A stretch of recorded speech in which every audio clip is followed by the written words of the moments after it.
तर रामराम मंडळी, कोणती मालिका ठरली या आठवड्याच्या TRPच्या शर्यतीमध्ये अव्वल स्थानावरील मालिका.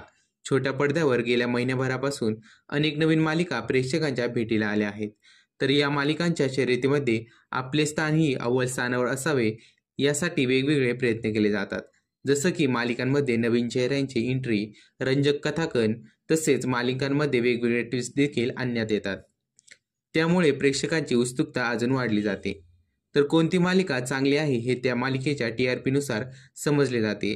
ज्या मालिकेचा TRP जास्त ती मालिका प्रेक्षकांची आवड आहे असे समजले जाते. तर आठवड्याच्या शेवटी प्रेक्षकांचे TRPच्या रिझल्टकडे लक्ष लागलेले असते. तर पाहूया या आठवड्यात कोणत्या मालिकेने बाजी मारली आहे.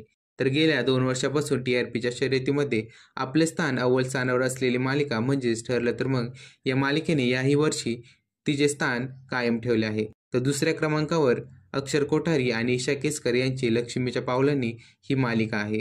तर तिसऱ्या स्थानावर राज हंचलाने आणि तेजश्री प्रधान यांची प्रेमाची गोष्ट ही मालिका आहे. तर चौथ्या स्थानावर शिवानी सुर्वे यांची थोडं तुझं थोडं माझं ही मालिका आहे. आणि सर्वात शेवट विशाल निकम आणि पूजा बिरारी यांची येड लागलं प्रेमाचं ही मालिका आहे.